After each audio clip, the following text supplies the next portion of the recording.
Students. तो आप सभी को मेरा यूट्यूब चैनल एसएमएस क्लास 10 के पे स्वागत है। तो आज मैं आप लोगों को जो इंडियन पॉलिटी है, आपका जो सब्जेक्ट है राजनीतिक शास्त्र, उसका जो चैप्टर नंबर 1 में जो आपका एक नया टॉपिक आ गया, भारतीय संविधान के बारे में पढ़ेंगे। इससे पहले हमने संविधान सभा के बारे में पढ़ा था कि संविधान सभा क्या होता है ना, इसके बारे में मैंने पढ़ा था आप लोग ना। आज मैं पढ़ूंगा उसके बारे संविधान सभा में कितने सदस्य होते हैं, पहला अध्यक्ष कौन थे ना, प्रारूप समिति के अध्यक्ष कौन थे, इसका गठन कब हुआ, ठीक है। तो ये सब मैंने ऑलरेडी पहले वाले वीडियो में पढ़ चुका हूँ। आज मैं आप लोगों के सामने भारतीय संविधान की विशेषता के बारे में पढ़ेंगे। जैसे आप लोग देख रहे हो बोर्ड पर लिखा हुआ है भारतीय संविधान की विशेषताएं ना, यानी कह रहा है कि यहाँ पे समझिएगा। तो उसमें आपका जो भारत का संविधान, उसमें क्या खासियत है, उसमें क्या विशेषताएं और विशेषताएं हैं, तो वो विशेषता कहाँ से आए हैं, किस देश से लिया गया है, ठीक है। उसके बारे में तमाम बातों को देखते हैं, चलते हैं। इसके बारे में जो पहला जो पॉइंट लिखेंगे, भारत का संविधान। देखिए बाबू ध्यान दीजिए, हमारा जो भारतीय संविधान है, तो भारत का जो संविधान है, ध्यान देना, भारत भारत का संविधान, भारत का संविधान, भारत का संविधान दुनिया का सबसे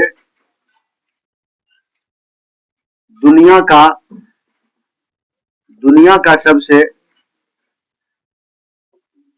का सबसे बड़ा लिखित संविधान है।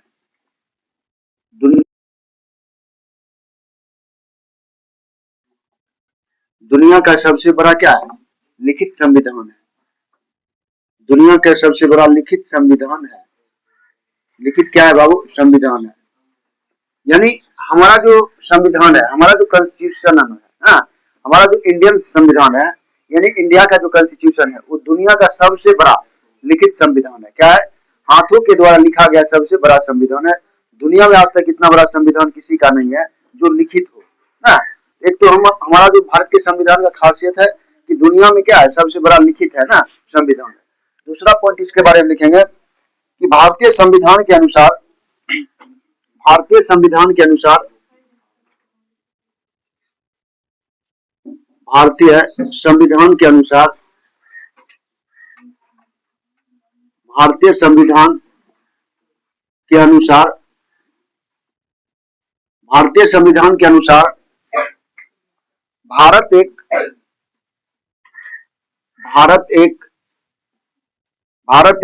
लोकतांत्रिक, भारत एक लोकतांत्रिक, लोकतांत्रिक इंग्लिश में क्या कहते हैं, साक्षी बताए, डेमोक्रेसी ना। लोकतांत्रिक, लोकतांत्रिक समाजवादी और लोकतांत्रिक समाजवादी,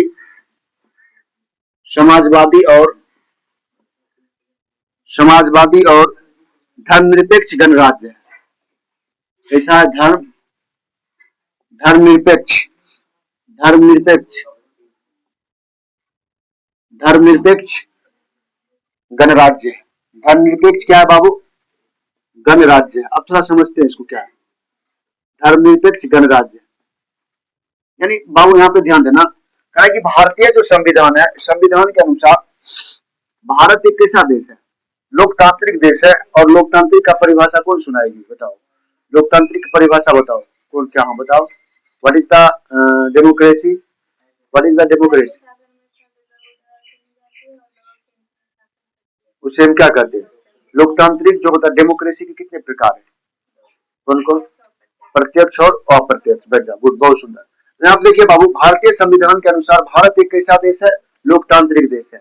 और कैसा देश है, समाजवादी। और कैसा, धर्मनिरपेक्ष है। यहाँ पे हिंदू, मुस्लिम, सिख, ईसाई सभी हम क्या करते हैं, मिलजुल के अपन भाई के तरह पे रहते हैं ना, भाई भाई करके रहते हैं। तो यहाँ पे कह रहा है कि भारतीय संविधान के अनुसार भारत एक क्या है, लोकतांत्रिक, समाजवादी और धर्मनिरपेक्ष राज्य है, ठीक है। और इसकी क्या विशेषता है, और इसकी विशेषता, भारत में संसदीय शासन प्रणाली है। भारत में कैसी प्रणाली है, तो भारत में संसदीय, भारत में कैसी संसदीय, भारत में संसदीय शासन प्रणाली है। संसदीय शासन प्रणाली है, भारत में कैसी प्रणाली है, तो भारत में जो है संसदीय शासन प्रणाली है। उसके बाद भारत में संघीय शासन प्रणाली है। भारत भारत में संघीय भारत में संघीय शासन प्रणाली है। शासन प्रणाली है। भारत में संघीय शासन प्रणाली है। कैसी प्रणाली है? तो संघीय शासन प्रणाली है। ठीक है। यहाँ पे जो होते हैं संघ मिलकर के, जैसे अभी देखो बिहार में जो है, बिहार में कई पार्टियां मिलकर के अपनी सरकार चला रही है, गठबंधन की सरकार ना। तो यहाँ पे क्या होते हैं, संघ संघ में बहुत सारे संघ मिलकर के एक अपना क्या करते हैं, पार्टी को चलाते हैं, अपने राज्य सरकार को चलाते हैं ना। तो भारत जो है कह रहे कि भारत में संसदीय शासन प्रणाली है। यहाँ पे जो सांसद होते हैं ना, सांसद क्या करते हैं, प्रधानमंत्री, ये सब सांसद हो गए, एमपी एमएलए हो गए, होते हैं चुनाव, लोकसभा चुनाव, राज्यसभा चुनाव होते हैं ना। तो यही करा यहाँ पे, भारत में संसदीय शासन प्रणाली है, भारत में संघीय शासन प्रणाली है। भारत में कैसे प्रणाली है? तो भारत में संघीय शासन प्रणाली है और संसदीय शासन प्रणाली है। ठीक है। यहाँ पे सांसद को हम लोग वोट करते हैं और सांसद क्या करते हैं, हमारे प्राइम मिनिस्टर जी का चुनाव करते हैं। हम यहाँ पे एमएलए का चुनाव करते हैं और एमएलए क्या करता है, मुख्यमंत्री का चुनाव करके हमें देता है ना। तो इस तरह से होते हैं। तो वही करा कि भारत में संसदीय शासन प्रणाली है और भारत में संघीय शासन प्रणाली है। चलिए आगे इसके बारे में लिखेंगे। भारत के संविधान में भारत के संविधान में भारत के संविधान में भारत के संविधान में न्यायपालिका को न्यायपालिका को न्यायपालिका को न्यायपालिका को स्वतंत्र दिया गया है, स्वतंत्रता दिया गया या स्वतंत्रता दिया गया है, स्वतंत्रता दिया गया है। हमारा जो भारत जो है दिया गया है, हमारे मतलब कर रहा है कि भारतीय संविधान में न्यायपालिका बोले तो कोर्ट, न्यायपालिका बोले तो कोर्ट, कोर्ट को जो है स्वतंत्रता दिया गया है कि आप हर पक्ष में फैसला सुना सकते हैं। ठीक है। कौन गलत है कौन सही हो, वो डिसीजन लेने का अधिकार किसके पास है, न्यायपालिका के पास, अर्थात न्यायालय बोलते हो ना, जिसको कोर्ट बोलते हो ना, जज साहब ना, जज साहिबा। तो आप देखिए उसके बाद अगला लिखेंगे, अगला पॉइंट इसके बारे में लिखेंगे। भारत के संविधान में भारत के संविधान में भारत के संविधान में भारत के संविधान में मौलिक अधिकार फलाने के लिए मौलिक अधिकार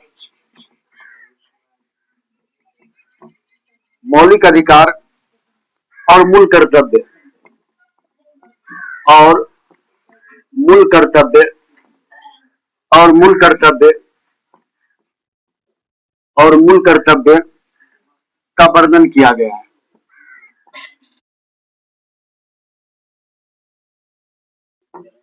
का वर्णन किया गया है। ध्यान देना बाबू क्या कर रहा है, कह रहा है कि यहाँ पे भारत के संविधान में मौलिक अधिकार, ठीक है, इसका अधिकार मौलिक अधिकार बता, देखो एक मौलिक, ध्यान देना बाबू, एक मौलिक, हाँ बताते, एक मौलिक अधिकार ही एक ऐसा अधिकार है जहाँ पे केंद्र और राज्य सरकार दोनों के अधिकार में आता है। क्वेश्चन देखो बीपीएससी में ही पूछा गया था इस बार बीपीएससी का जो एग्जाम हुआ था 71 वाला, उसमें पूछा गया कौन सा अधिकार केंद्र सरकार और राज्य सरकार दोनों के अधिकार क्षेत्र में आते हैं। तो मौलिक अधिकार, मौलिक अधिकार नहीं समझते हमारा, हाँ मौलिक अधिकार का मतलब होता है, जैसे आप लोग को हम पढ़ाए थे आप लोगों को कि जीविका जीवन क्या होता है, मैंने पढ़ाया था ना कि जीवन जीविका क्या होता है, यानी जीविका किसको कहते हैं। तो हम जीविका किसको कहेंगे, तो जीने के लिए साधारण से साधारण चीज को, ठीक है, या जीविका संकट बोल सकते हो, जीविका संकट किसको कहते हैं, तो जीने के लिए, जो जीने के लिए पर्याप्त वस्तुएं होती है, पर्याप्त संसाधन होते हैं, अगर कोई मनुष्य वो भी संसाधन अफोर्ड नहीं कर पाता है, वो भी नहीं जुटा पाता, तो उसको जीविका संकट कहते हैं। ठीक है, जैसे रोटी कपड़ा मकान शिक्षा, ये सब चीज वो बेसिक चीज हुआ ना, अगर ये भी चीज आप अफोर्ड नहीं कर पाते हो तो आप क्या हो, गरीब हो, क्या हो, गरीब हो, आपके साथ जीविका संकट उत्पन्न हो सकता है। उसी तरह कुछ मौलिक कर्तव्य होते हैं, जैसे हम मनुष्य हैं तो हमारा कर्तव्य है कि मुझे पढ़ाई का अधिकार होना चाहिए, 14 साल से कम बच्चे को क्या होना चाहिए, पढ़ने का अधिकार होना चाहिए। ठीक है, उसके बाद मुझे बोलने का स्वतंत्रता मिलना चाहिए। ठीक है, मुझे किसी भी वोट देने का अधिकार होना चाहिए। ये सब जो है मूल कर्तव्य हो गया, ये सब मौलिक अधिकार है, जो बेसिक चीज होते हैं वो सब क्या होते हैं, वो मौलिक अधिकार होते हैं। अभी पढ़ाऊंगा मौलिक क्या भारतीय अनुच्छेद 19 में, ठीक है, स्वतंत्रता का अधिकार उसे दिया गया, ठीक है। तो आप देखिए भारत के अभी सब चीज पर है, भारत के संविधान के मौलिक अधिकार जो होते हैं यहाँ पे केंद्र सरकार और राज्य सरकार दोनों के अधीन आते हैं, ठीक है। अब देखो यहाँ पे कह रहा है भारत के संविधान में मौलिक अधिकार और मूल कर्तव्य का वर्णन किया गया। किसके कर्तव्य का, मूल कर्तव्य का क्या किया गया, वर्णन किया गया। अगला प्रश्न, हल्ला नहीं कीजिएगा आप लोग। उसके बाद लिखिएगा भारत के संविधान में, भारत के संविधान में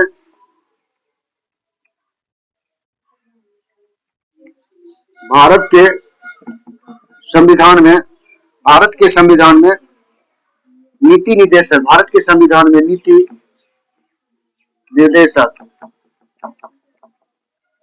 नीति निर्देशक, नीति निर्देशक तत्व का, नीति निर्देशक तत्व का वर्णन, नीति निर्देशक तत्व का वर्णन किया गया है, किया गया है। नीति निर्देशक तत्व का क्या किया गया, वर्णन किया गया। अगला प्रश्न, भारत के संविधान में भारत में एकल, भारत में एकल, भारत में एकल नागरिकता का व्यवस्था किया गया। भारत में एकल नागरिकता,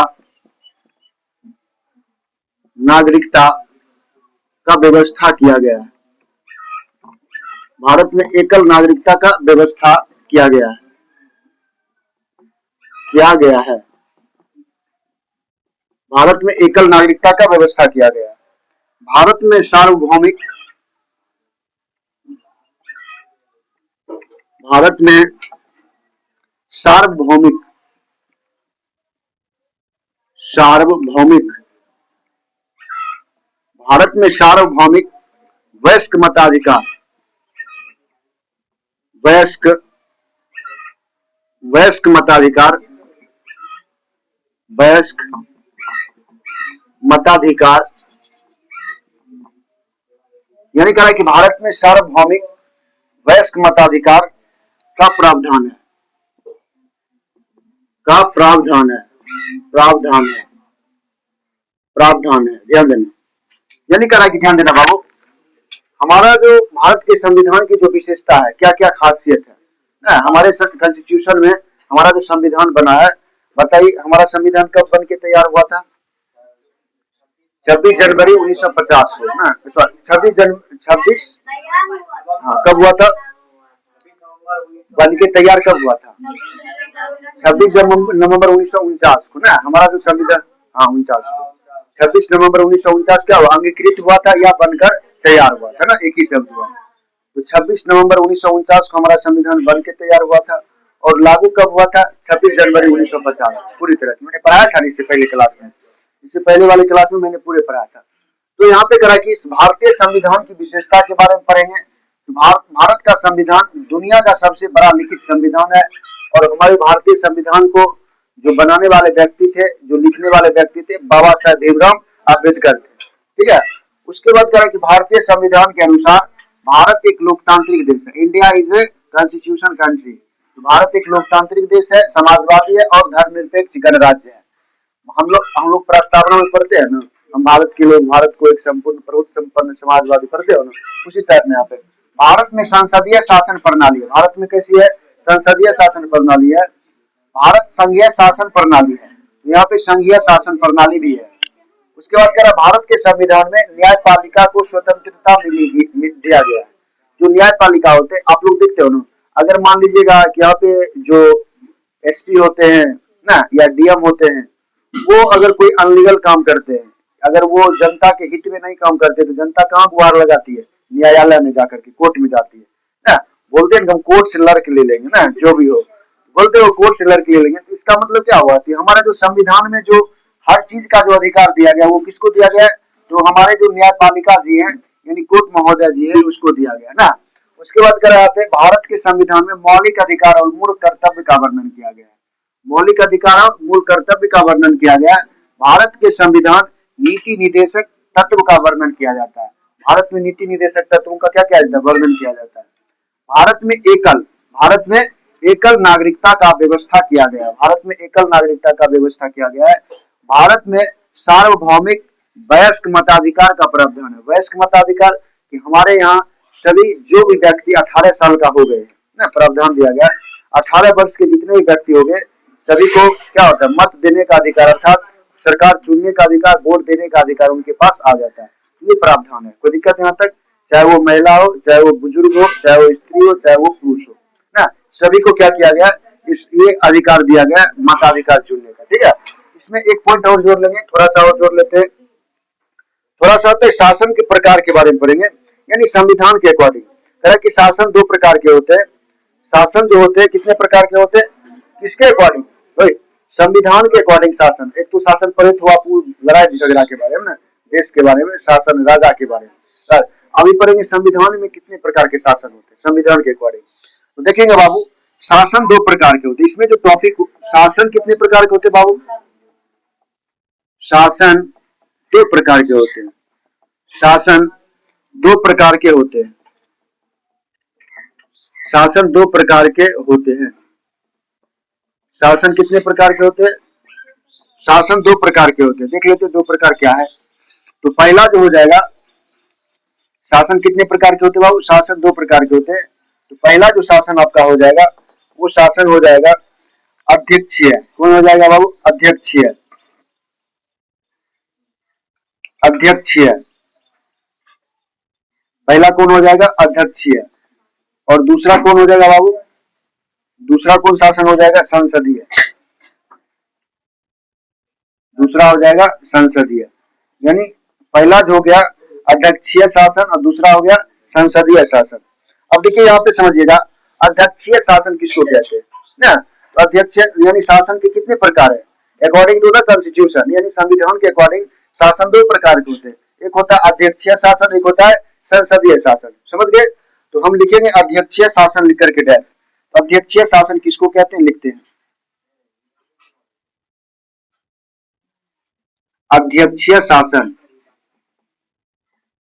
अध्यक्षीय शासन लिख करके डैश, अध्यक्ष शासन लिख करके डैश लिखिए। वैसा देश जहां, वैसा देश, वैसा देश जहां जहां राष्ट्रपति,